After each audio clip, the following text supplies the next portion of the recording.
मेरी दीक्षा। मन में उथल पुथल रहने के कारण मुझे रात को अच्छी तरह नींद नहीं आई। रात को 3:30 बजे उठकर मैंने बूढ़ी गंगा में जाकर स्नान किया। अब मैं ब्रह्म समाज मंदिर के प्रचारक निवास में पहुंचा। मैं सुनने लगा कि गोस्वामी जी मंजीरे बजा बजा कर प्रभात कीर्तन कर रहे हैं। जय ज्योतिर्मय, जगदाश्रय, जीवगण जीवन, यह गीत गाते गाते बीच बीच में भाव का आवेश होने से उनका कंठ रुक जाने लगा। मैं थोड़ी देर तक दरवाजे पर बैठा रहा। कीर्तन कर चुकने पर गोस्वामी जी बाहर आए। मुझे सामने पाकर मुस्कुराते हुए बोले, इतने तड़के आ गए? चलो अच्छा हुआ, जाओ समाज मंदिर में बैठो, जरा दिन निकलने दो, फिर शुभ समय समझकर तुम्हें बुला लेंगे। मैं समाज गृह में जाकर बैठ गया। कोई घंटे भर में गोस्वामी जी ने मुझे पुकारा। जैसे ही मैं उनके पास पहुंचा वैसे ही उन्होंने आसन से उठकर कहा, चलो ऊपर चले, वहीं काम होगा। मैं उनके पीछे पीछे चला। श्रीयुत अनाथ बंधु श्रीधर घोष और श्यामाकांत चट्टोपाध्याय भी हमारे साथ आ गए। 2 मंजिले के पूर्व ओर के कमरे में जाकर देखा कि उसमें दक्षिण पूर्व के कोने में 2 आसन बिछे हुए हैं।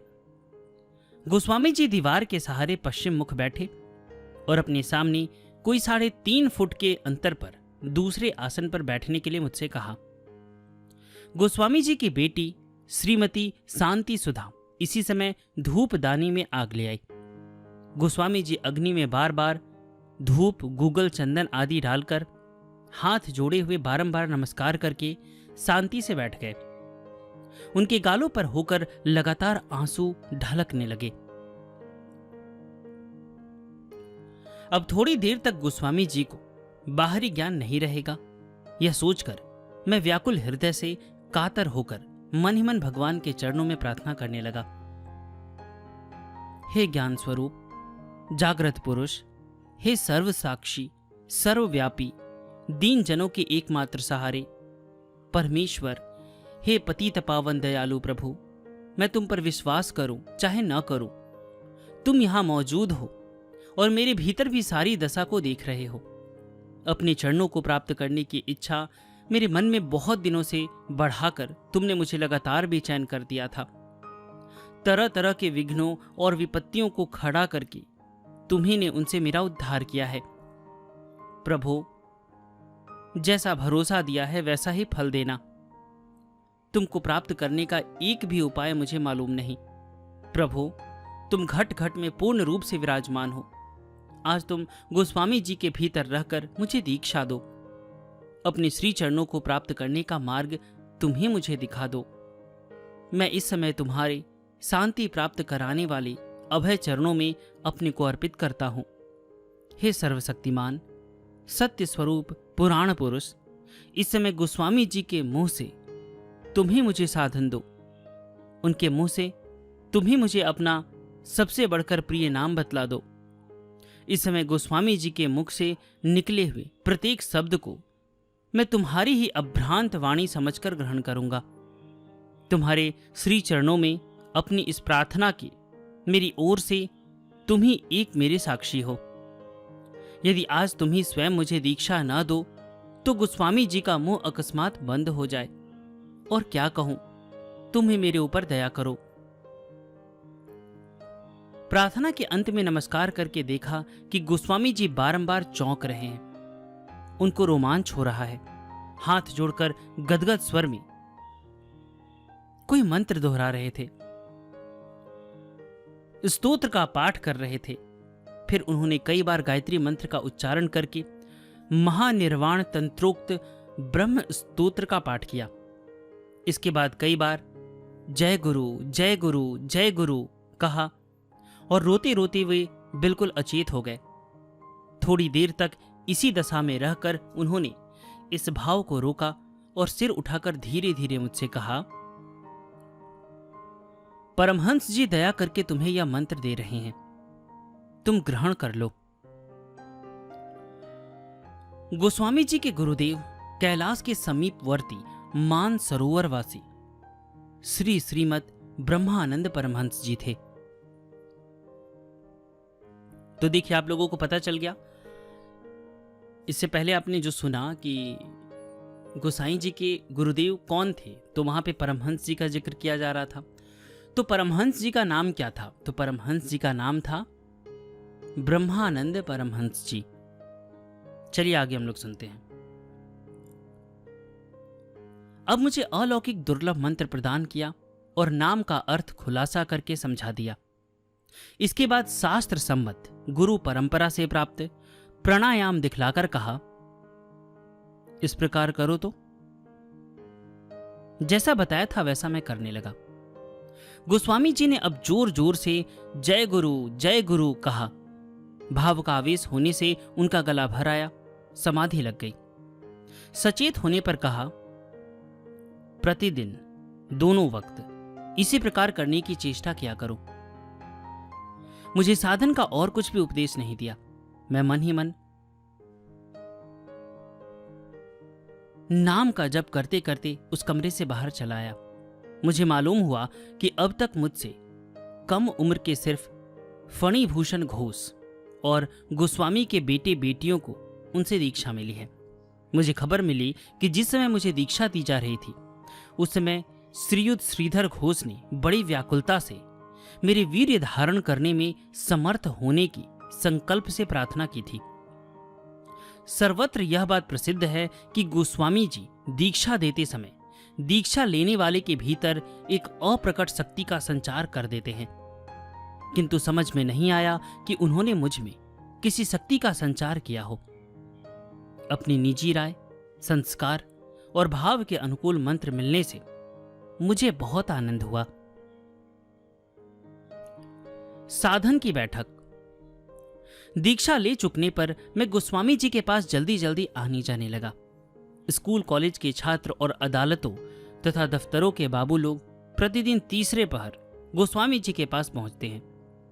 प्रचारक निवास में पूर्व के कमरे के उत्तर पूर्व वाले कोने में गोस्वामी जी का आसन है।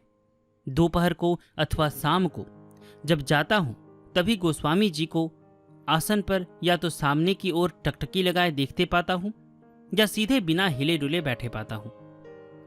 श्रीयुक्त आसानंद बाउल और श्रीमत रामकृष्ण परमहंस जी के अनुगत भक्त श्रीयुक्त केदार बाबू प्रतिदिन तीसरे पहर गोस्वामी जी के पास आते हैं।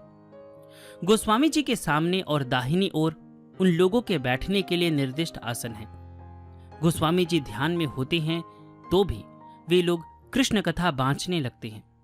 कभी कभी राधिका जी के प्रेम संबंधी गीत छेड़ देते या गौर कीर्तन करने लगते हैं। धीरे धीरे गोस्वामी जी का भी ध्यान टूट जाता है। बाउल वैष्णवों के ऐसे गीत सुनने से गोस्वामी जी का भाव की उमंग में आना हम लोगों को अच्छा नहीं लगता। अतएव जरा सा मौका मिलते ही, अर्थात उन लोगों का गान तान बंद होते ही, हम लोग जोर जोर से ब्रह्म समाज का कीर्तन करने लगते हैं। इस समय बाउल वैष्णव लोग भी धीरे धीरे उठकर चले जाते हैं। दिन डूबने तक इसी तरह समय निकल जाता है।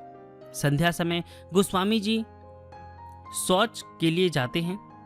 वहां से आसन पर आकर धूप आदि सुलगाते और स्वयं मंजीरे बजाकर संध्या कीर्तन करते हैं।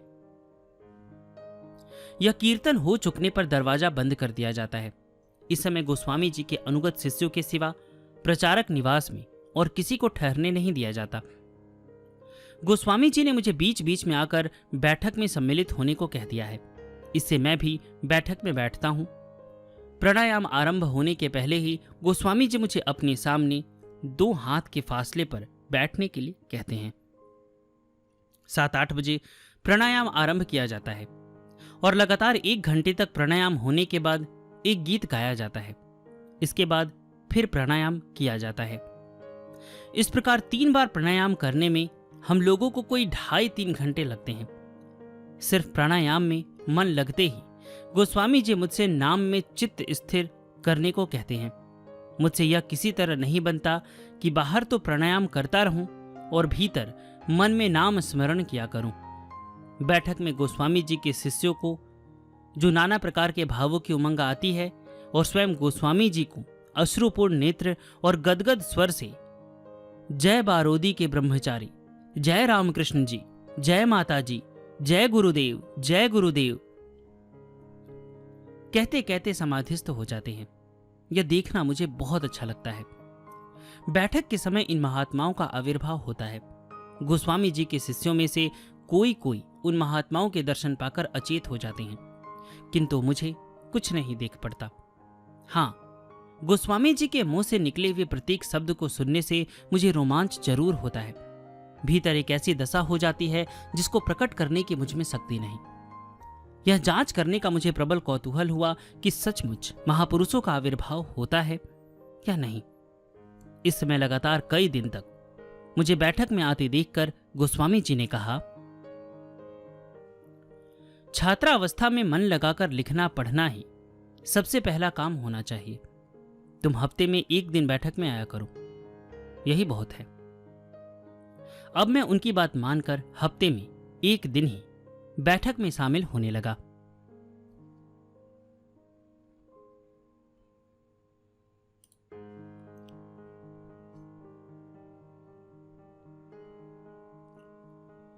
अगर आपने इससे पहले के ऑडियोज नहीं सुने हैं तो मैं आप लोगों से विनम्र निवेदन करूंगा कि अच्छे से इससे पहले के सारे ऑडियो सुन लीजिए। उसमें बहुत सारी दिव्य बातें बताई गई हैं। श्री कुलदानंद ब्रह्मचारी जी की संपूर्ण जीवनी, श्री विजय कृष्ण गोस्वामी जी की जीवनी, ये दोनों भी मैंने बनाए हैं। उसके लिंक डिस्क्रिप्शन में दिए गए हैं, आप उसे भी जाके अवश्य सुन लीजिएगा। और अगर आप ध्यान सीखना चाहते हैं तो अभी हमें रिसेंट में हमारा एक ग्रुप स्टार्ट होने वाला है, आप चाहे तो उसे ज्वाइन कर सकते हैं। सब कुछ डिस्क्रिप्शन में दिया गया है, आप उसे अवश्य देखिएगा।